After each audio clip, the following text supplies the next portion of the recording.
Hello बच्चों। Tissues और ख़ासकर कि प्लांट टिश्यूज़ में कुछ ऐसे ही टॉपिक है जो थोड़ी बोरिंग लगते हैं।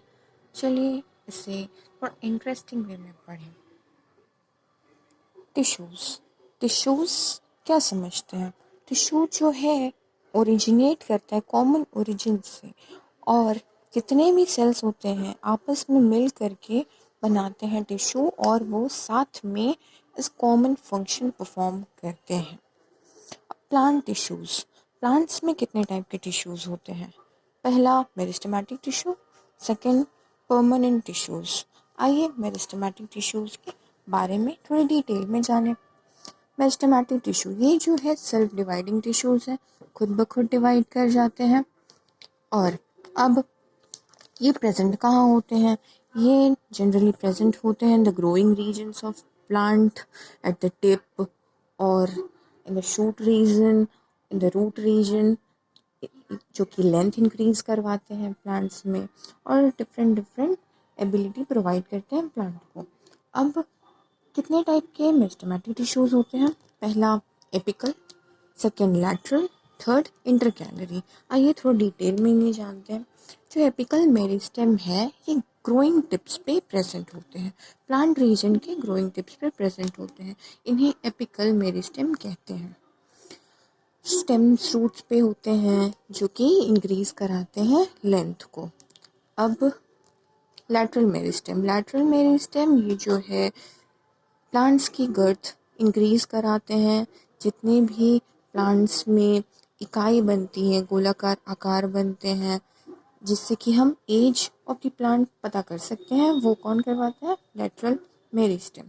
अब इंटर कैलरी जो है रूट नोड्यूल्स पे प्रेजेंट होते हैं। नोड्यूलर रीजन पे प्लांट्स के जितने भी नोड्स होते हैं, इंटरनोडल नोड्यूलर रीजन, वहाँ पर इंटरकैलरी मेरिस्टेम प्रेजेंट होते हैं, जो कि स्ट्रेंथ प्रोवाइड करवाते हैं और रिजिडिटी मेंटेन करवाते हैं टिश्यूज़ को। ठीक है। अब ये जो टिश्यूज़ है मेरिस्टेमेटिक टिश्यू फिर फर्दर डिवाइड होता है सिंपल परमानेंट टिश्यूज़ में। सिंपल परमानेंट टिश्यूज़ का कॉमन एग्जांपल है पैरेन्काइमा।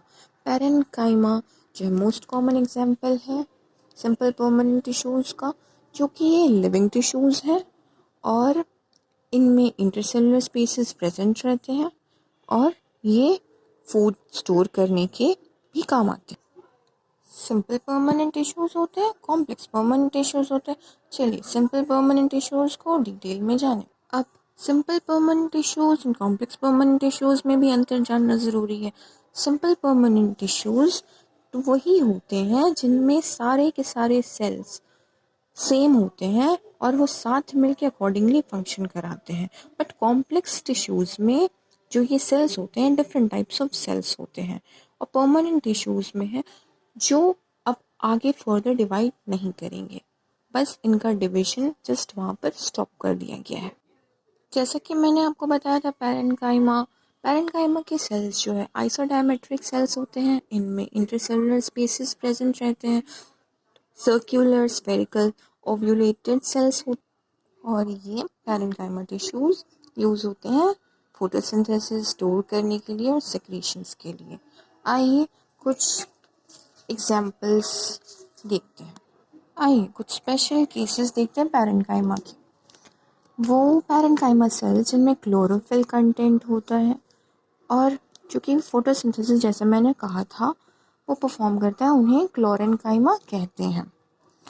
कुछ एक्वाटिक प्लांट्स में भी लार्ज एयर कैविटीज़ होते हैं जो कि फ्लोट करते हैं on the surface of water, उसे एरेन्काइमा कहते हैं।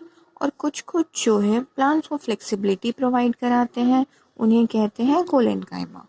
अब कुछ डिफरेंट टिश्यूज़ भी हैं परमानेंट टिश्यूज़, जैसे स्क्लेरेन्काइमा जो कि डेड टिश्यूज़ हैं, प्रेजेंट होते हैं कोकोनट हस्क में। ये लॉन्ग नैरो सेल्स होते हैं, प्रोवाइड कराते हैं। ये लॉन्ग नैरो सेल्स हैं जो कि रिजिडिटी प्रोवाइड कराते हैं, वॉल्स को थिकन करते हैं, और कुछ केमिकल फाउंड होता है यहाँ पर जिसे लिग्निन कहते हैं। ये जो है ये प्रेजेंट होते हैं कहाँ पे? स्टेम्स पे, वास्कुलर बंडल्स के अराउंड, वेन्स ऑफ लीव्स में होते हैं, फिर हार्ड कवरिंग ऑफ सीड्स में होते हैं, नट्स में होते हैं। अल्टीमेटली क्या प्रोवाइड कराते हैं? स्ट्रेंथ प्रोवाइड कराते हैं। अब एपिडर्मल लेयर, जो लीव्स के ऊपर वाला लेयर होता है, सरफेस लेयर, उसे एपिडर्मिस कहते हैं।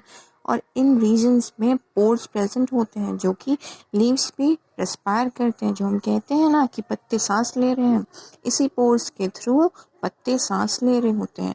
उसके नीचे दबे होते हैं डिफरेंट सारे लेयर्स, सेल्स के लेयर्स।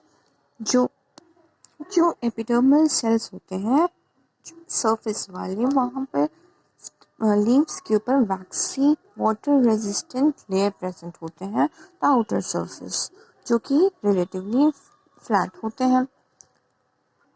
इनमें जो, जैसा मैंने कहा था कि छोटे छोटे पोर्स प्रेजेंट होते हैं, इन्हें स्टोमेटा कहते हैं।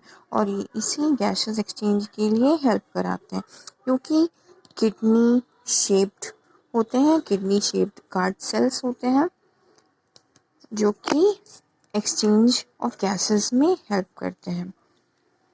और यही जो है स्टोमेटा रिस्पॉन्सिबल है ट्रांसपीरेशन के लिए।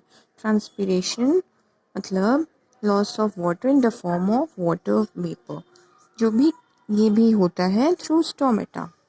चलिए, अभी इस चीज़ को मैं एंड करती हूँ। ज़रूर बताइएगा कि आपको समझ आ रहा नहीं आ रहा, कैसा लगा आपका वीडियो। धन्यवाद। मुझे कमेंट्स करके ज़रूर बताइएगा कि आपको समझ में आया कि नहीं। मैं आपके कमेंट्स का वेट करूँगी। धन्यवाद।